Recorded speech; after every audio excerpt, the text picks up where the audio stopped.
पहलवान, किन सोचों में गुम हो?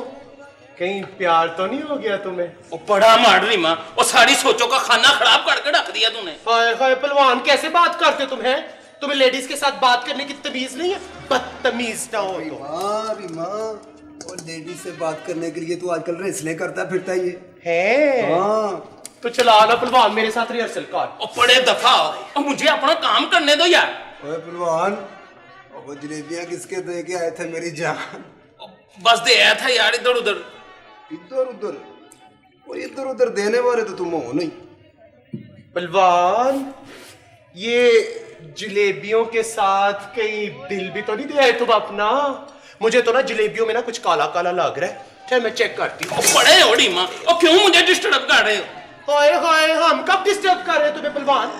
और ये एक और बात बताओ ना, ये तुम डिस्टर्ब कब से होना शुरू हो गए हैं?